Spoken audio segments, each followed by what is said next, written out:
Hello, good morning! Welcome po sa ating YouTube channel updates at sa ating pong Facebook page. Hello mga ka-Facebook page yan. Ayan. So mag-update po tayo ng STL ng Cavite, STL Quezon Province at STL ng Rizal. So kung mapapansin nyo guys, hindi na siya malaki yung notebook ko kasi nga po hindi siya naaabot ng camera. Kaya nagbili ako ng notebook na mas yung maliit lang na notebook. Ayan. So mag-update tayo. Ang ating pong palang Facebook page, kung kayo po ay nanonood sa ating pong YouTube channel, ay Manilyn La Madrid. Yan din po pangalan ko sa YouTube. Ayan mga ka-Facebook. Ayan, pakisuporta naman po ang ating YouTube channel. So yun po ang aking YouTube channel, Manilyn La Madrid. Ayan. So hello mga taga-Cavite dyan. Hello, good morning. Inagahan ko po guys ang pag-update para naman meron kayong agad na sumada. So maghapon po itong tatayaan or kahit po pang 3 days ay pwede. Pero sa maghapon po ay hindi nalugi. Ano?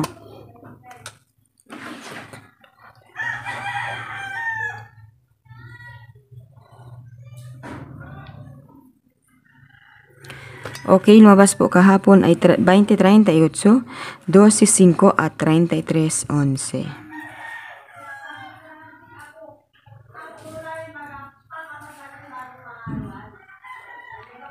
Bainte, 22, 21. Okay, so labas natin guys si 21.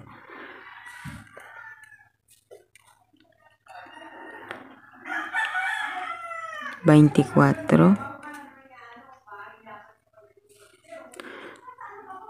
2, 14.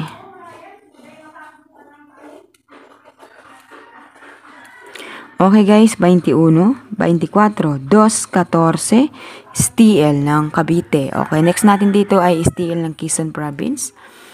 25, 6, 4, 19 at 17, 7. So, yung parapataya ko guys ng Quezon Province ay nakakalimutan daw tayaan yung 17-7. So sana meron sanang patama kahapon.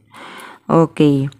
Ang sumada natin guys dito po sa STL ng Quezon Province, 25, 6, 4, 19, 17, 7, so 7, 8. Okay, so ilabas natin dito guys si 8. 24, 26,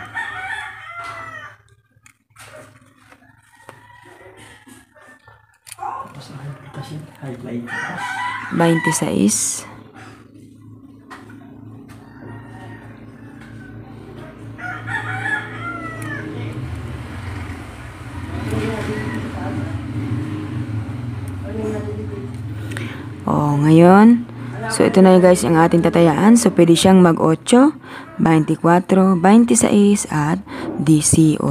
Ayan. So dito na po tayo guys sa STL ng Rizal.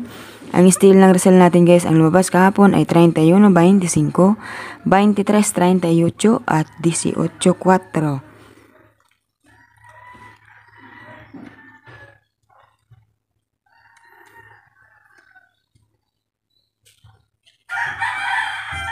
Okay, 22.